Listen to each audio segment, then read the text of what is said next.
Muy buenos días, muy buenos días. Qué gusto poder estar compartiendo con ustedes en este tiempo el estudio de la palabra de Dios. Vamos a abrir nuestras Biblias en el libro de Primera de Samuel capítulo 27. Estamos avanzando en la historia de David y juntos a David vamos aprendiendo a enfrentar nuestros gigantes. Enfrentando mis gigantes es la serie que estamos estudiando en este tiempo, y estamos agradecidos a Dios porque Él es bueno, porque Él nos permite ir descubriendo aquellas áreas de nuestras vidas que se presentan como enemigos, y cómo Dios poco a poco va abriendo nuestro entendimiento y nos ayuda y nos da herramientas para poder cambiar o para poder enfrentar en forma correcta a nuestro gigante. Y hoy encontramos a David en una etapa muy interesante. Hemos saltado del capítulo 24 al capítulo 27, pero en medio del 25 y el 26 pasan cosas que siempre le han pasado a David. Cuando él es ungido por Samuel para ser rey, el trono parece que cada vez se pone más lejos.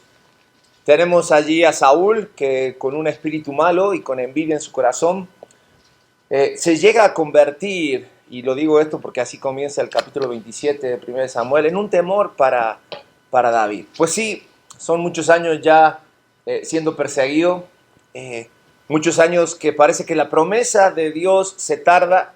Incluso David, en los capítulos anteriores al 27, hace una nueva incursión contra Saúl, acompañado por uno de sus valientes. Se adentra en el campamento donde está Saúl, se mete hasta la tienda donde está Saúl, toma la lanza que está en la cabecera de donde Saúl dormía, y su compañero le dice: es tu oportunidad, David, enlázalo ya, termina con la vida de Saúl. Entonces David es como que otra vez el Espíritu de Dios le hace abrir los ojos y sale, se lleva la lanza y se pone en un montecito allí alto y le grita a Saúl, ¿no es cierto? Y le grita: mira, aquí tengo tu lanza, otra vez tuve tu mano tu vida en mis manos, pero yo no soy quien para ir en contra del ungido de Jehová. Entonces ahí a los gritos, ¿no? A distancia, Saúl y David otra vez diciéndose de cosas.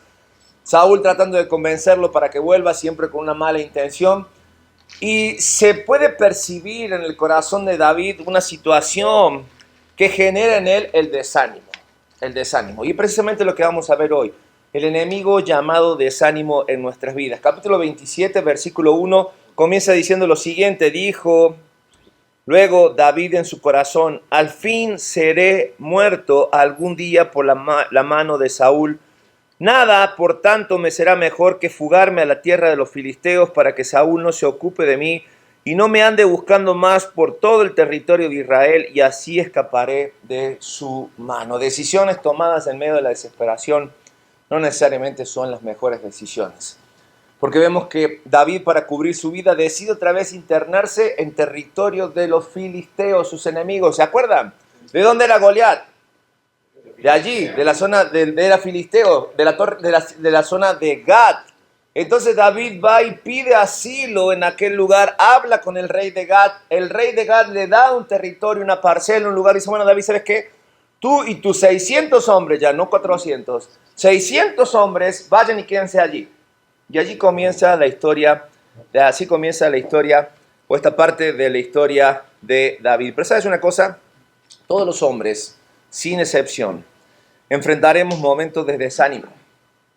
No importa cuántas veces, cuánta experiencia tengamos, hombres, cuántos años llevemos caminando con Dios, o cuántas victorias hayamos obtenido anteriormente, el desánimo llega a nuestras vidas. El desánimo llega a nuestras vidas. Y el desánimo tiene la capacidad, y lo tienen ahí en sus hojas, de hacer que olvidemos las promesas que Dios nos ha dado. ¿Por qué? David dice: un día moriré en mano de Saúl. ¿Cuándo Dios le dijo que iba a morir a David en mano de Saúl? ¿Se lo dijo alguna vez? No. Le dijo que él iba a ocupar ¿qué cosa? El trono donde hoy estaba Saúl. Entonces David, en medio de ese momento de confusión, de desánimo, él dice: mejor voy y me escondo. Sigo escapando, pero voy ahora a un lugar seguro. Y es interesante porque lo que pasa cuando David está allí escondido en Siclag, que es el lugar donde él va con su gente, con sus hombres valientes, con sus esposas, cada quien con su familia. Superado por la situación, él empieza a eliminar cuanta persona puede ser un potencial enemigo. Entonces el rey de los filisteos empieza a ver y dice, me conviene que David esté donde está, porque me tiene a raya a varios, pero la intención de David era acabar con aquellos que podían acusarlo y decirles dónde estaba para que Saúl viniera. Su enemigo, entre comillas, el que le traía desánimo al corazón, seguía siendo Saúl. No tenía problema con los filisteos, es más, habitaba entre ellos. Entonces, el rey filisteo tuvo una gran idea y le dijo a David, mira David, voy a hacer guerra contra Saúl. He visto cómo defiendes el territorio donde vives. Hemos encontrado una buena relación entre ustedes y nosotros. ¿Por qué no te sumas a las filas de mi ejército y peleas a mi lado? Es más, tú vas a ser de mis guaruras para que no me pase nada. Entonces David entendió que 1 más 1 es 2 y dijo, mira, tierra, tranquilidad, ellos se encargan de Saúl, parece que por todos lados cierra. Pero los príncipes filisteos, cuando vieron llegar a David, dijeron, oye, ¿no fue este el que nos humilló allá cuando sacamos el acorazado? Y no es este el que... Entonces el rey, sí, pero ¿saben una cosa? Está a nuestro lado. Entonces los príncipes dijeron, mira rey, ¿sabes una cosa? Yo no sé cómo esté contigo, cómo se ve contigo, pero si en medio de la batalla se da vuelta, ya demostró que puede hacernos daño. ¿Quién va a pagar el precio?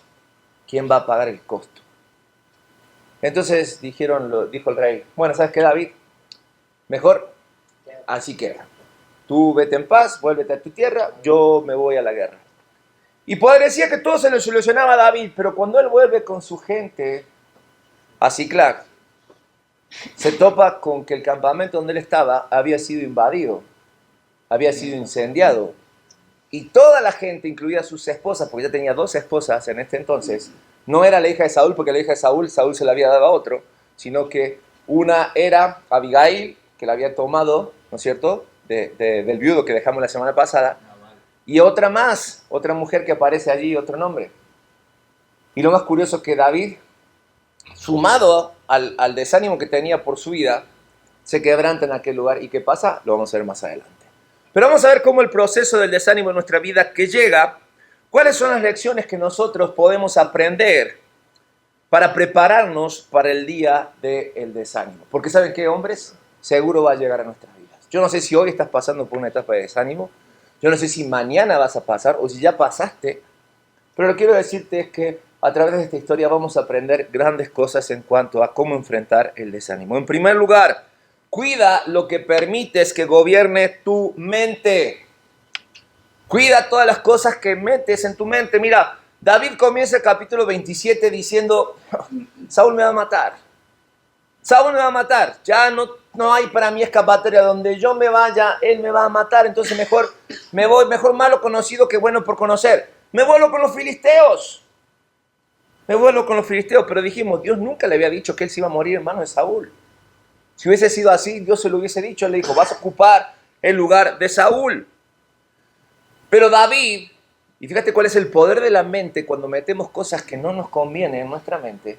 David empezó a sucumbir ante el poder de la mente, ante el poder de sus pensamientos. Dios le había prometido un reino. David saca una conclusión, me voy a morir. El problema para David no estaba en Saúl. El problema real de David estaba en lo que David estaba alimentando en su mente. Ok, podemos hacer empatía con David y decir, eso ya son años de persecución. Ya no hay paz en ningún lado. David no podía hacer absolutamente nada sin que la sombra de Saúl le respirara en su espalda. Llegó al hartazgo. Pero no era el fin de su vida. Había mucho más para él. ¿Sabe qué? Muchas veces como hombre perdemos primero la batalla en el pensamiento, en nuestras mentes, antes que perderla cuando enfrentamos las circunstancias. La palabra de Dios nos advierte esto y en Proverbios capítulo 23, versículo 7, la palabra de Dios dice, porque cuál es el pensamiento en su corazón, tal es él. Tal es él. La palabra de Dios dice también, de la abundancia del corazón habla la boca. Y a donde está tu tesoro, allí está tu corazón. Por eso necesitamos aprender a ejercitar el tener nuestros pensamientos bajo control. Y no dejar que nuestros pensamientos moldeen nuestras decisiones, nuestras emociones o nuestras acciones. Porque cuando realmente descubrimos el poder que tiene la mente, podemos afirmar por qué estamos como sociedad. Porque no somos lo que Dios dice que somos, sino que la sociedad es lo que la sociedad cree ser o piensa que es. Nosotros debemos aprender a llevar nuestra mente cautiva a la cruz de Cristo y al pensamiento de Cristo, que lo regula la palabra de Dios. Porque Filipenses capítulo 4, versículo 8 dice, por lo demás, hermanos, dice, todo lo que es verdadero, todo lo honesto, todo lo justo, todo lo puro, todo lo amable, todo lo de buen nombre, si hay virtud alguna, si hay algo digno de alabanza, dice que en eso debemos, ¿qué? Pensar. Si yo repaso esta lista, ¿en dónde encuentro todo esto? En la palabra de Dios. En la palabra de Dios. Pablo dice que intencionalmente, en nuestros 5 sentidos, debemos llevar nuestra mente cautivo a la palabra de Dios. Es decir, tomo mi mente y la lleno de la palabra de Dios en mi vida. Y de esa forma no dejo que la mentira gobierne mi vida, no dejo que el temor gobierne mi vida, echo fuera la ansiedad, echo fuera todo aquello que me lleva a desconocer las promesas de Dios para mi vida. Un buen ejercicio es ya no alimentar nuestra mente con lo que el mundo me dice, pero el Espíritu de Dios llega a nuestras vidas y abre nuestro entendimiento y nos damos cuenta que en este mundo no hay nada que realmente valga la pena. No puedes identificarte con nada en este mundo. Jesús mismo nos advirtió y nos dijo, solo lo que este mundo te puede dar es problemas, aflicciones. Confía en mí, yo venzo al mundo. Pero para recordar eso tengo que volver todos los días ¿a dónde? A la cautividad de la palabra de Dios. La palabra de Dios es como al piloto, aviador, aquellos instrumentos que tiene para mantener el avión en control en medio de una tormenta. Pero si previamente el piloto no estudió, no repasó o no se hizo amigo de los instrumentos del avión, por más que tenga un manual de auxilio en medio de la tormenta es difícil recurrir.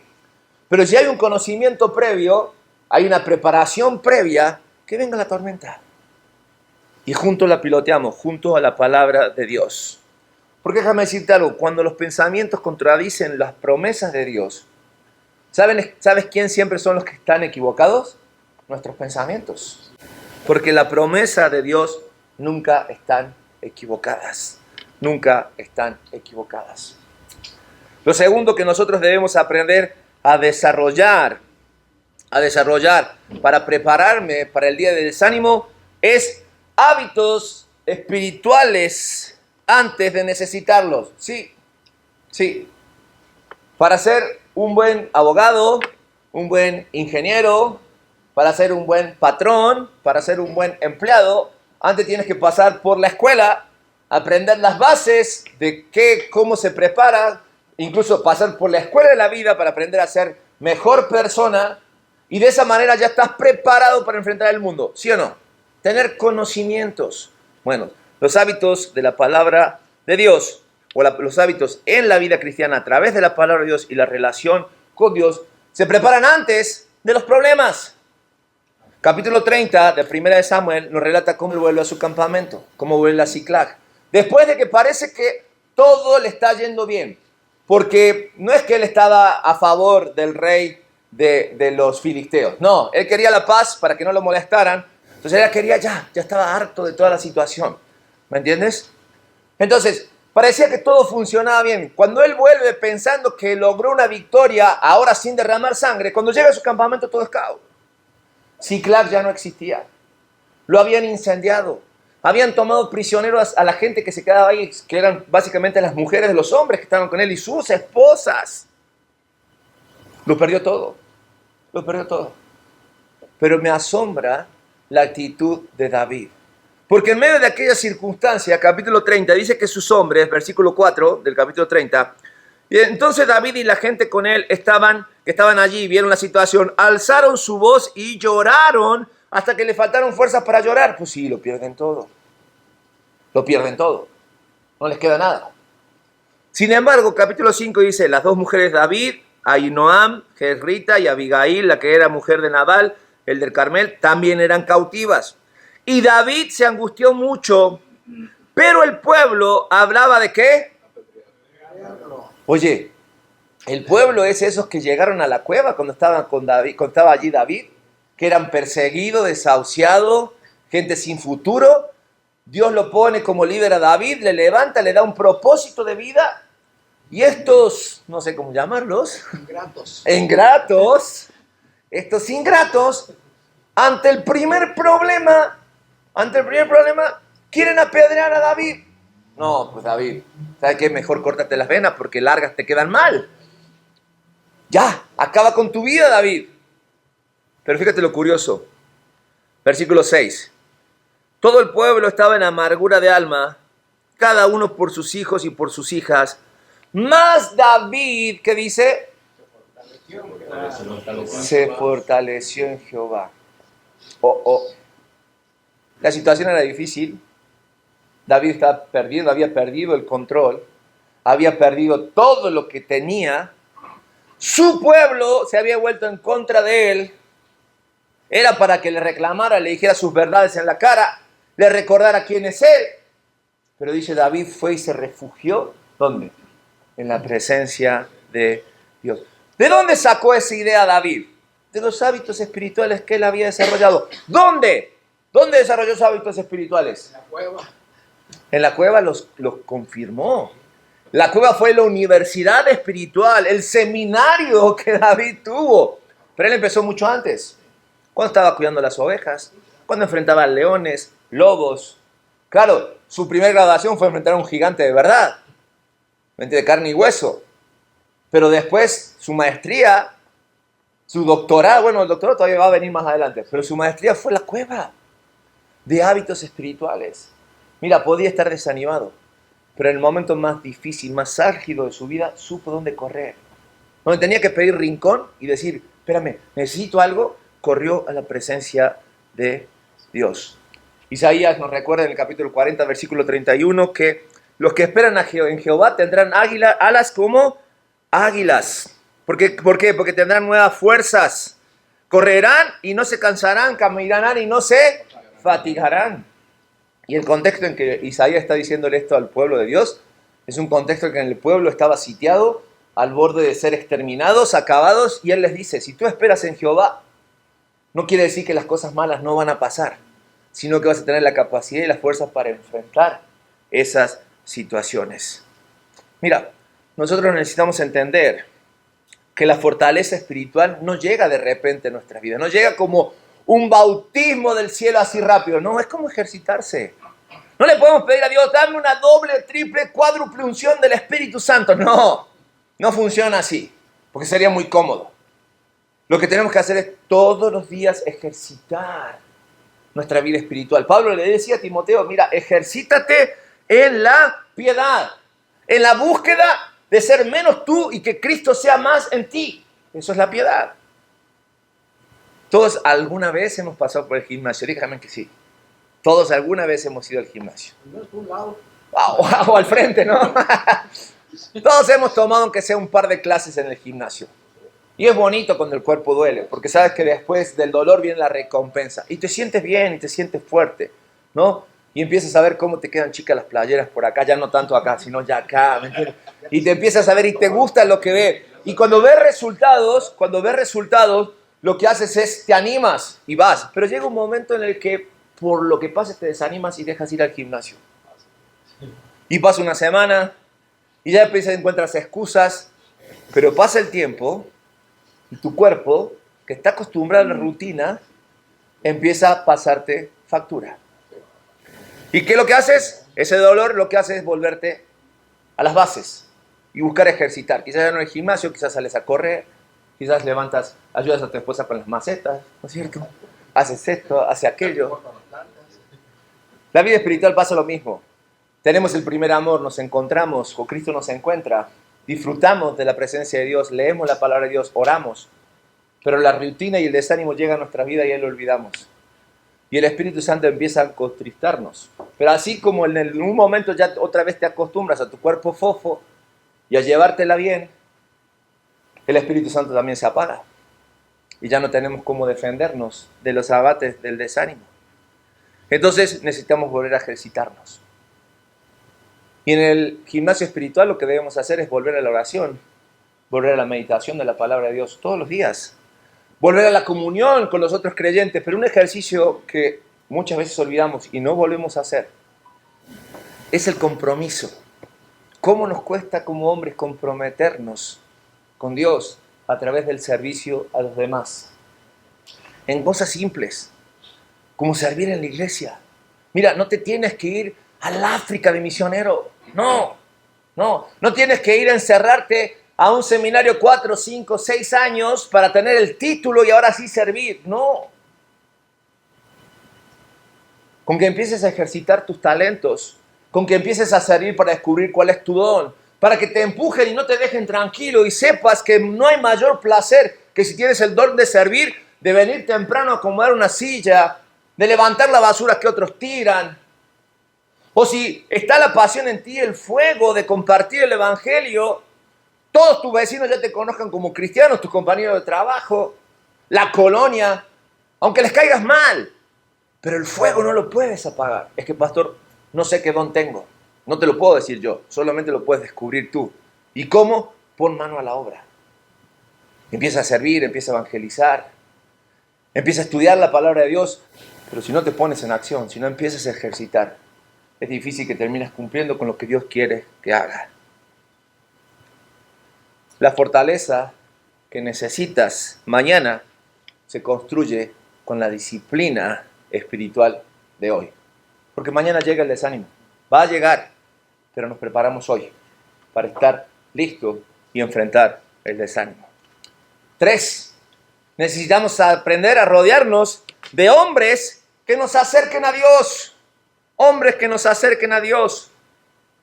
Cuando David llegó al punto más bajo, el conflicto había escalado en su vida y lo había bajado a lo más profundo, tocó fondo porque lo perdió todo. Los hombres con los que él estaba rodeado querían apedrearlo. Ok, no vamos a ser tan malos con esos hombres, porque al igual que David perdieron todo. Y a mí me enseñaron que cuando tú obedeces no te equivocas. ¿Quién se equivoca? El que ordena, ¿me entiendes? Entonces quizás podemos, mira, no lo estoy justificando, pero podemos empatizar con estos hombres. Pero lo importante es que aquí David no tenía dónde recurrir. Ese es el problema. Samuel se le había muerto, ¿te acuerdas? La semana pasada vimos que Samuel, su padre espiritual, aquella persona que podía darle un consejo, se había muerto. Entonces se enciende una alerta en la vida de David que cuando está en ese momento no tiene dónde recurrir. ¿A quién ir a hablar y decirle, oye, ¿qué hago? Mis hombres me quieren apedrear. La primera reacción es correcta de David. Va y pide rincón con Dios. ¿Pero después qué? ¿Después con quién hablo? Si todo me doy vuelta y ya están con la piedra para tirármela. Bueno, es importante que nosotros elijamos o tengamos esos compañeros en nuestras vidas. Y mira, no compadres, porque es muy fácil tener compadre. Y el compadre siempre te hace segunda en todo. En todo. El compadre nunca te va a decir, hey, eso está mal. No,